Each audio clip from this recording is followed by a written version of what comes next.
Salut Jeanne. Salut Philippe. Donc aujourd'hui tu as sorti une petite machine domestique débutant, comme on l'appelle. Alors c'est quoi cette machine? Alors, on est sur le modèle CM1675 de la marque Minimoca. Alors Minimoca, il faut dire un petit truc dessus parce que c'est très peu connu en France. Alors c'est une marque espagnole qui font pas mal de petites machines que nous on appelle des machines débutantes domestiques, qui sont vraiment des machines pour vraiment commencer dans le monde de l'espresso à la maison.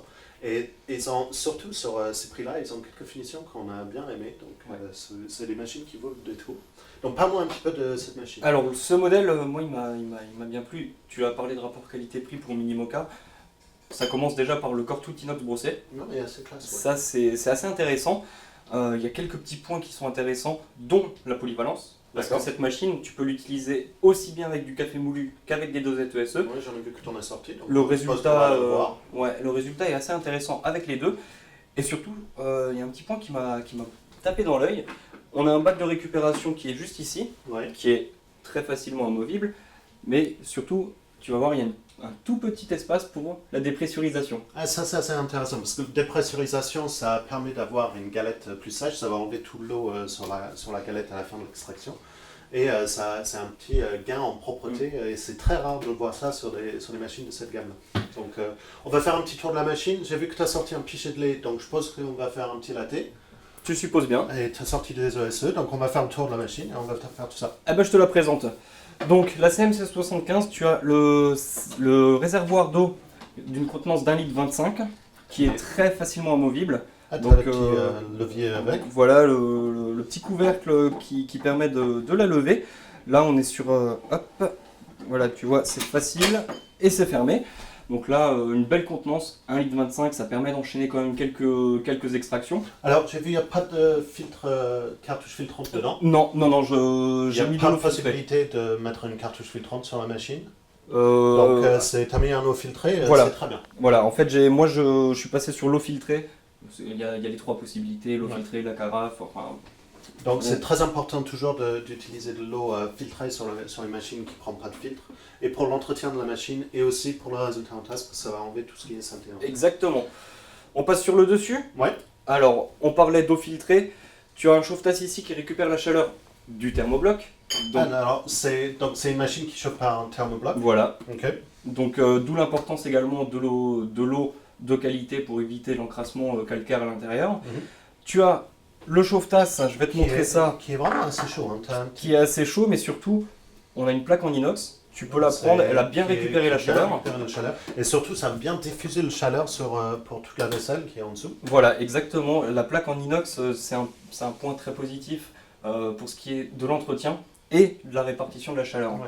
Alors, tu m'as dit thermobloc, donc on sait que le principal avantage du thermobloc, c'est que ça chauffe rapidement. Ouais. Donc on peut utiliser la machine au bout de combien de temps à peu près? Alors, lorsqu'elle est branchée sur secteur et que nous l'activons, on peut passer sur une extraction au bout de 3 minutes environ. Ce qui est bien. Mais comme d'habitude, on préconise de bien laisser chauffer toutes les parties en métal de la machine, donc l'eau, mais également le groupe. Donc une bonne dizaine de minutes, c'est amplement suffisant pour pouvoir utiliser pleinement la machine. D'accord, parce que là il est assez chaud, donc il a été allumé depuis combien de temps? Moi je l'ai activé il y a une vingtaine de minutes. D'accord, ok, donc ok, très bien. On passe sur l'avant, donc simplissime au possible. On a le petit bouton Power avec la LED qui indique c'est bon, c'est allumé. Voilà. De l'autre côté, on a un autre bouton qui est juste un bouton de pression pour activer soit le mode d'extraction, soit le mode vapeur. D'accord. Donc c'est pour également changer le thermobloc de température. Voilà, c'est également très simple. Le petit bouton du milieu tourné vers moi, donc sur la droite, on est pour activer l'extraction, donc l'écoulement de l'eau par le groupe café, à arrêter à la main. Ouais. Et de l'autre côté, pour activer la vapeur, une fois que le mode vapeur est chaud. D'accord, donc c'est vraiment un 100% manuel, il n'est pas en train de doser ton café. C'est normal sur ce type de machine, on ne va jamais avoir un type de machine dans ce prix-là qui est volumétrique. Non. Donc on a un petit LED là qui indique s'il est en train de chauffer, c'est ça? Voilà, en fait là on est bon pour le mode qui est activé, donc le mode extraction. Tu verras tout à l'heure que j'appuierai sur le mode vapeur, la LED verte va s'éteindre et se rallumera très rapidement au moment où on va pouvoir faire de la vapeur. D'accord, très bien. Je te présente le porte-filtre, je te laisse le prendre. Ouais. Alors le porte-filtre. C'est porte-filtre en aluminium, c'est ça. un petit peu d'eau dedans. Ouais, j'ai fait couler un petit peu. Ouais. Donc c'est un porte-filtre en aluminium, donc c'est normal, on ne va pas trouver du laiton sur ce type de machine. C'est léger comme on peut s'y attendre. Alors je sens le filtre bouger un petit peu. C'est normal. Regarde. Tu as en fait juste à cet endroit-là, tu as une petite découpe dans l'aluminium du filtre qui te permet de retrouver la découpe qui est également ici pour trouver en fait le bouton qui est ici. Pour pouvoir le retirer. Donc en fait, comme ça, il se balade un petit peu et il n'est pas tenu par... Tu le rentres, tu le sors, tu tournes un petit peu, là on peut plus le sortir. Et il y a une petite clenche qui est ici pour vraiment être sûr de bien le verrouiller. Okay. Ça peut paraître fragile, mais non, il ne va pas s'enlever tout seul. Donc je vois que c'est une filtre pressurisé qui est dedans. On est sur un filtre pressurisé pour 2 tasses. D'accord. Et ici, nous avons donc le filtre pressurisé pour 1 tasse, qui sert également de filtre pour dosette ESE. D'accord, c'est très bien. Un petit rappel de ce que c'est une filtre pressurisé. Tiens, je vais enclencher celui-là. Pas en face de la machine, c'est un peu plus difficile. Donc, filtre pressurisé, tu as plein de trous à l'entrée et une seule trou à la sortie. Du coup, il y a une chambre de pression qui se fait entre les deux niveaux. Et ça permet de monter le café en pression et ça permet de sortir un café qui est vraiment assez joli. Même si on ne fait pas vraiment attention à sa mouture, même si on n'a pas vraiment un moulin à la maison performant, on peut sortir un café qui est assez joli. Exactement. Le petit bac de récupération de l'eau, donc amovible comme je te l'ai dit, et là tu retrouves le bouton pour la dépressurisation. Tu as une plaque en inox qui est au-dessus, ça c'est assez intéressant parce que souvent on récupère des plaques, enfin des machines de cette gamme-là avec une plaque en plastique ou autre. Oui, mais avec les finitions inox brossées sur le côté, c'est bien d'avoir un petit peu de vrai inox voilà, sur la donc, machine. Là c'est vraiment bien pour l'entretien. Le petit bouton de dépressurisation et puis maintenant une petite extraction. Oui, très bien. Faut parler de petite dépressurisation parce que la dépressurisation c'est vraiment intéressant de pouvoir avoir une galette qui est sèche quand tu as fini ton extraction. Mais on est tellement intéressé dessus parce que c'est vraiment rare de voir une machine de cette gamme de prix qui dépressurise. Donc c'est un petit élément qui vaut le détour. Simplement pour l'hygiène derrière et pour avoir un meilleur galette à la fin de ton extraction. C'est plus intéressant. Donc, tu es en train de mettre du prémoulu. Voilà, donc c'est du prémoulu que j'ai moulu juste avant. Là, j'ai pas sorti de moulin, mais par contre, pour avoir un résultat le plus frais possible, c'est quand même mieux d'en avoir un. Oui, forcément, parce qu'on dit à chaque fois, la raison qu'on aime bien avoir du café vraiment moulu à la demande, c'est vraiment pour avoir les huiles de café qui sont frais et qui sont toujours là. Parce que forcément, le plus longtemps que tu laisses un café moulu, ça va perdre ses arômes, ça va perdre toutes ces huiles. Donc c'est pour ça, un moulin, c'est toujours mieux. Il y a une grosse oxydation qui se fait dans les premières secondes déjà après la mouture, donc imagine dans un paquet prémoulu. Ouais. Donc on va faire un petit flush. Je vais essuyer le bac. Un petit flush pour enlever tout ce qui est mouture dessus. Voilà. J'enclenche. Mets des tasses et c'est parti. Ah oui. C'est mieux. Des tasses, c'est mieux. Alors tu vois que la machine, malgré le fait que ce soit une petite machine avec pompe à vibration et autres, elle reste silencieuse. Et elle coule coule vraiment assez vite. Voilà, ça coule très vite, mais le résultat est quand même très intéressant. Mais ça, on voit tout l'intérêt. Je vais vous montrer sur le verre. On voit tout l'intérêt du filtre pressurisé. Ouais. Cette mousse qui s'est créée. Elle est abondante, hein. Il y a de quoi faire. Hein. C'est vraiment impressionnant. Ben, on va goûter. Ouais. C'est assez impressionnant. On a une jolie couleur. On a un joli odeur. C'est pas trop chaud. Et ça c'est à noter aussi. Oui. Ouais, c'est parce que souvent sur les machines à thermobloc, des fois ça sort un peu trop chaud. Mais là, c'est vraiment plutôt agréable. Une jolie extraction. Un peu trop de mousse pour moi, mais ça reste un joli extraction. Donc, est-ce qu'on peut essayer le dosette ESE? Eh ben, tu veux faire quoi? Dosette ESE et anti-latte. Et petit rappel, la galette est bien sèche elle est bien grâce sèche, à la dépressurisation. Là, c'est vraiment pas mal. Je vais prendre lui. Voilà. Je vais essuyer ça. Je te l'enlève. Alors, tu veux chauffer ton lait en premier ou tu veux couler le café en premier? Ah non, tu vas chauffer ton lait, on va couler le café. On va couler le café, comme ça je te laisserai parler du résultat de ESE pendant que je ferai la mousse de lait. Donc, et on va pouvoir voir justement que ça chauffe très vite. Je vois le sens pour le ESE. Voilà, tu enfonces bien. Un petit flash. J'arrive. Voilà. Ah ben j'ai visé juste. Et là regarde le résultat de ZESE, je le trouve vraiment impressionnant. Elle est vraiment assez jolie la dosette ESE. Mais tiens, mets-le en chauffe voilà. Pour ton vapeur. Comme ça, on va voir combien de temps il est, au bout de combien de temps il est chaud pour le vapeur. Regarde la quantité de mousse qui est sortie. C'est vraiment assez impressionnant. C'est les filtres pressurisés. Ils sont très efficaces. Ouais, très efficace pour la mousse parce que ça sort un truc qui est vraiment.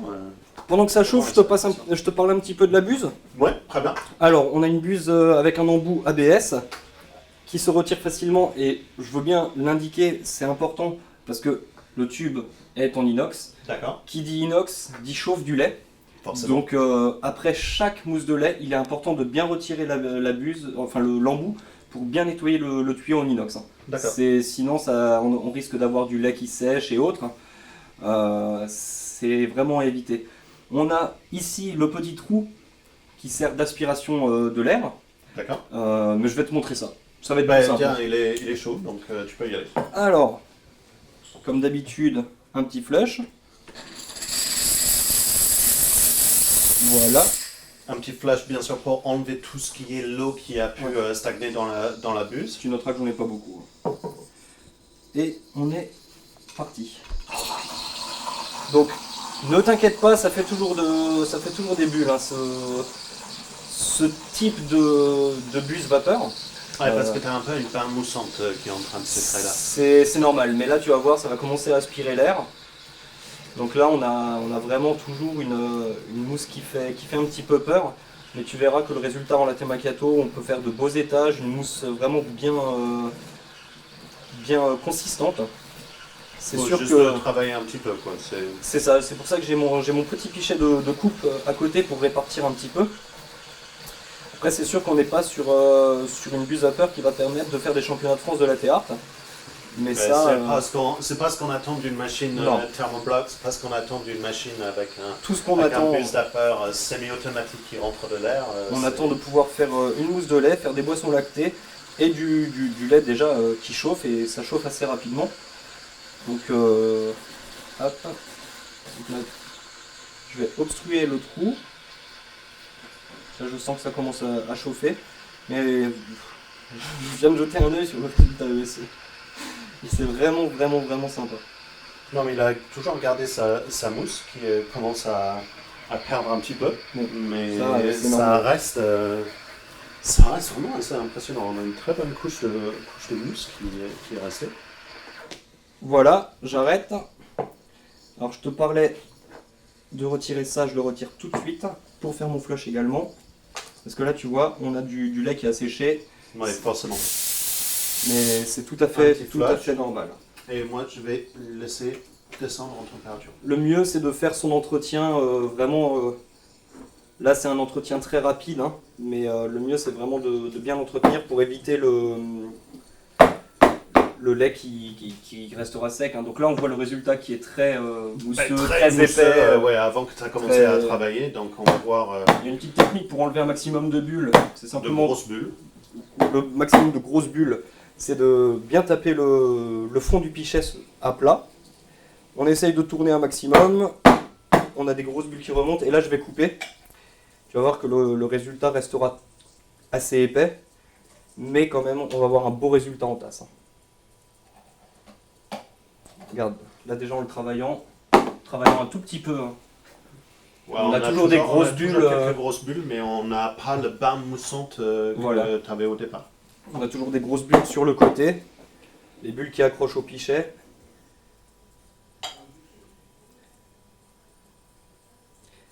Hop, Tu as l'air d'avoir un bon onctuosité de lait. On va laisser quelques secondes pour vraiment le verser. Pour que le lait et la mousse de lait se séparent. Moi, pendant ce temps-là, je continue mon petit entretien. Je suis un petit peu tatillon, obsédé par les buses. Si ça ne s'est pas encore remarqué, je le précise. Mais tiens, si tu veux faire ta verse, je vais verser ça. Je vais essayer de... Ouais, on a quand même une belle couche de crème. Enfin, de mousse. De mousse crème. Je le tourne sur lui-même pour que les tâches se fassent plus vite. Et là, on est sur trois jolies tiers de répartition. Mousse, café et lait. Et c'est plutôt pas mal. Non mais ça, la buse c'était... c'était normal sur ce type de buse. Un bain moussant au départ, il faut bien travailler son lait. La question c'est d'avoir l'onctuosité à la fin et c'est ça qui est important. On a un truc bien onctueux. C'est vraiment sympa. Et le résultat en ESE est très bon aussi. On arrive plutôt bien avec le lait. Du coup, au final, avec cette machine, ces filtres pressurisés sont vraiment efficaces. Ce sera un café vraiment mousseux, donc on peut partir avec du prémolu sans trop de problème. Les finitions sur les machines avec l'inox procès, ça fait vraiment plutôt classe. Et le petit plus, comme toi tu as dit au départ sur la dépressurisation, c'est le petit plus qui est un peu plus rare sur ces types de machines à thermobloc, pompe vibration, petite machine simple, qui est un plus non négligeable. Donc merci beaucoup de m'avoir montré cette machine. Merci à toi. Et à la prochaine fois. À bientôt. Bye. Salut. J'ai bien aimé ta vidéo avec Jérémy. Moi j'ai bien aimé celle de toi avec Anso. Ouais, moi aussi j'ai bien aimé celle-là, mais par contre elle était moins bien que celle qu'on avait fait avec Damien. Ouais, mais on fait plein de vidéos. Ouais, c'est vrai. Elles sont toutes bien. Pour toutes les voir, en fait, il faut s'abonner. il faut s'abonner. Mais si t'as aimé le produit qu'on vient de voir, ouais, bah c'est là que ça se passe.